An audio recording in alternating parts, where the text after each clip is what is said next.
back. It's John Klotz, host of Money Talks Media. Welcome back to our bi-weekly segment dedicated to growing your money in and around the GTA.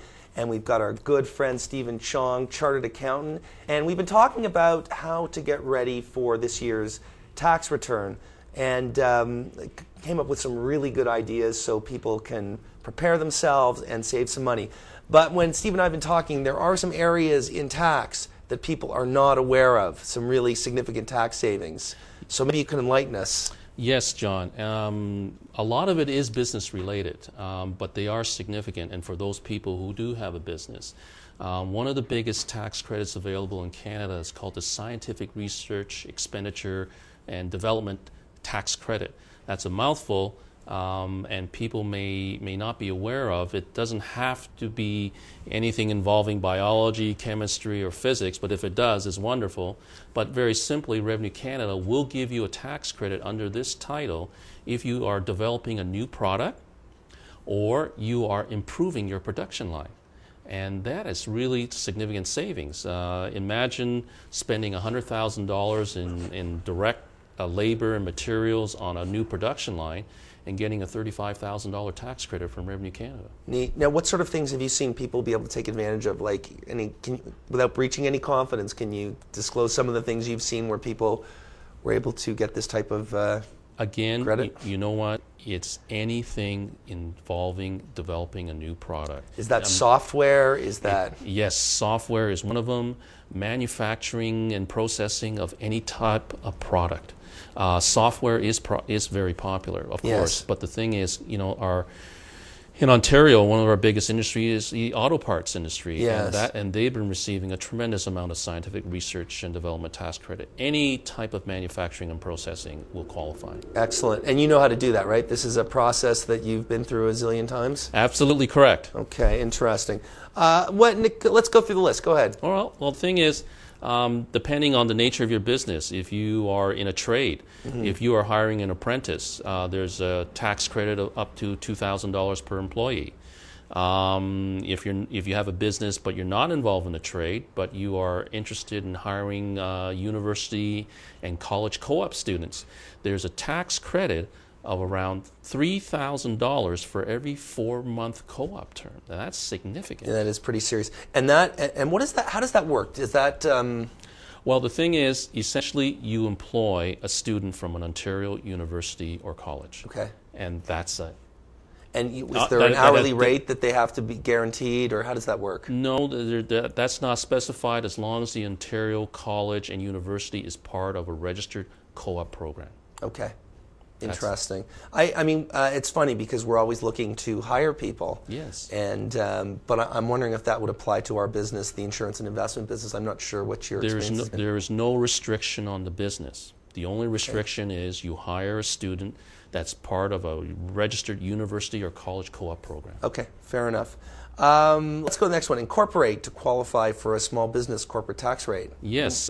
People who are self-employed, if you do not have a corporation, you can operate your business in a corporation, and then there's a tremendous tax break for incorporated self-employed businesses who are involved in an active business. Okay. And if you're controlled by a Canadian.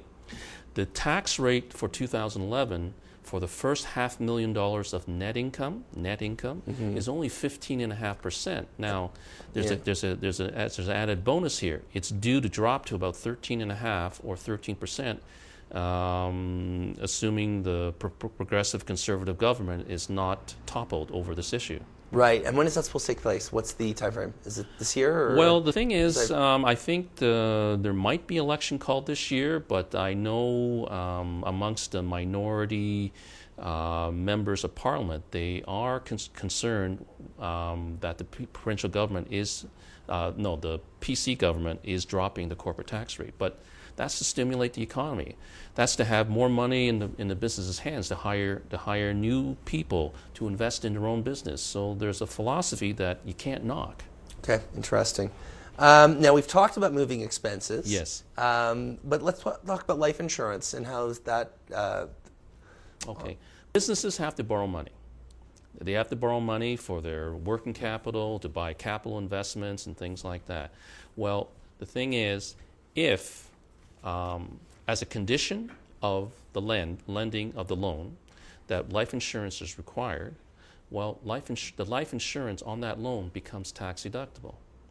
In any other circumstance, life insurance is not tax deductible. Life insurance is tax deductible only if it was required in a loan and the loan was used for investment or business purposes. Right.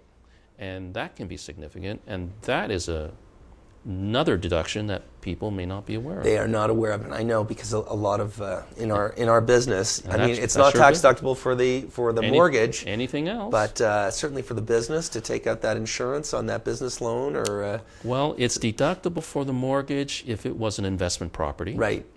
It's deductible for the home mortgage if a portion of it is deductible if you are operating a business out of your home, but only the business portion. But it has to be assigned collaterally to the bank.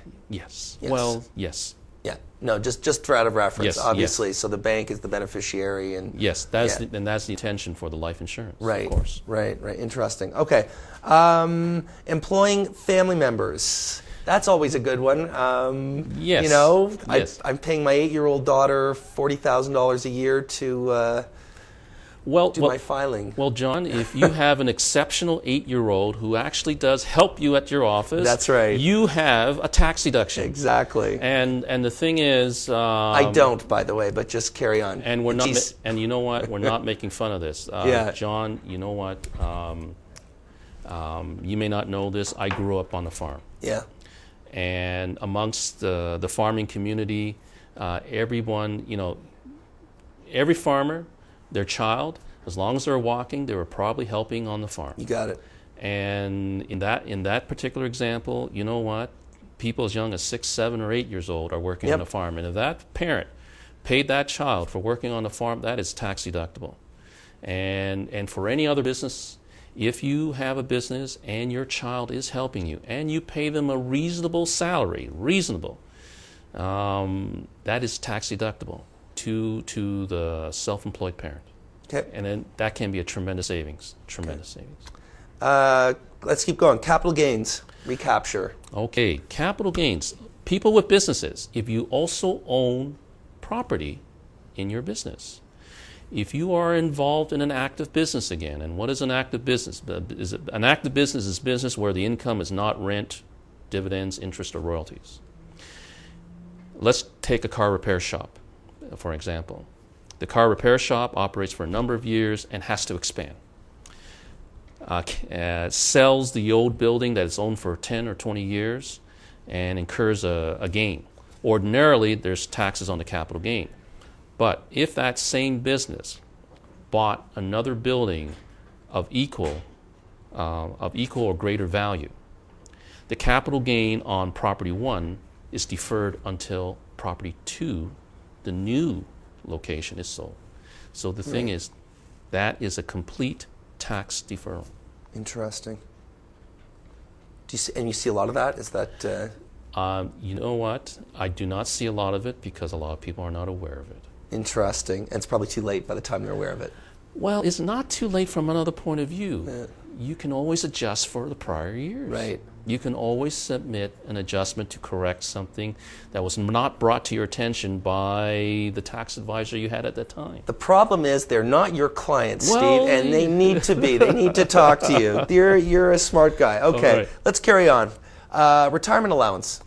Well, there are still a lot of self-employed people that has had their business since before 1996, or people who are employed in the same corporation before 1996. 1996 is very significant because if you were working for a company, either your own company or were for somebody else, up for years prior to 1996, there's a retirement allowance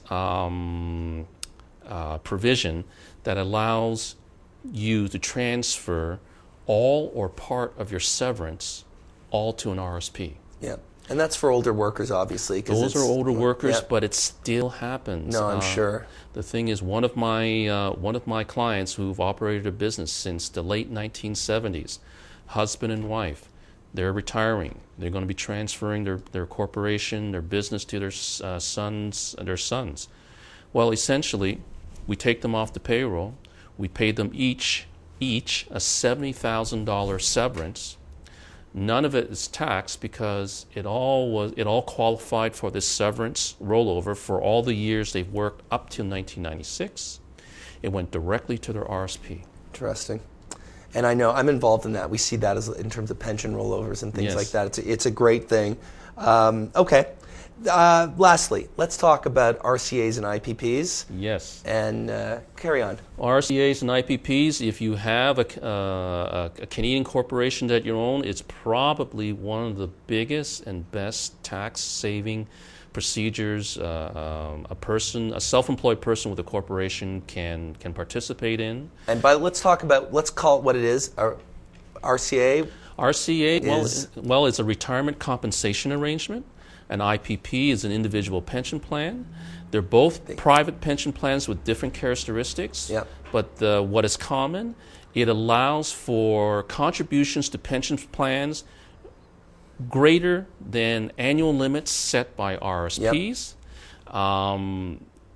There are direct contributions by your corporation to the pension plan. Yep. Which means it escapes a layer of personal taxes, because as an individual, you have to pay, you have to buy your RSP with after-tax money. Now, let me ask something. I figure as an accountant, you probably like IPPs because it's such a no-brainer for an older person. Yes, you know what? I've helped my clients set up IPPs, but RCAs, they have a very unique quality. If you have not had an IPP set up in your early years and you're close to retirement, an IPP may not be appropriate. With the pension specialists I work with, they do recommend a contribution period of about 10 years. For the IPP. Exactly. And if you're less than that 10-year period, the benefits of compound tax-free growth and the fees may not justify itself. It's that sweet spot. Yes. Okay. Now, then the RCA might be more appropriate, because it does allow for past contribution amounts, and there can be a big lump sum amount that can be paid in your last few years of working, and the RCA can be a big and powerful catch-up pension payment. Excellent. Steve. Yes. Thank you so much for coming out. I'm going to let you ruthlessly promote yourself. How do people find you? They can find Stephen Chong at stephenchong.com, the website. They can find Stephen Chong at the phone number 905-477-5777, extension 200. And where are you located? I'm located in the town of Markham, which is just north, 5 minutes north of the boundary of Toronto on Woodbine and Steeles. Perfect. We've had Stephen Chong, chartered accountant, talking with us about how to get ready for this year's tax return and some great tax saving tips that you might not have been aware of. This is Money Talks Media going off the air. We'll see you in 2 weeks' time. Have a great day and a tax efficient day. Thanks, Joe.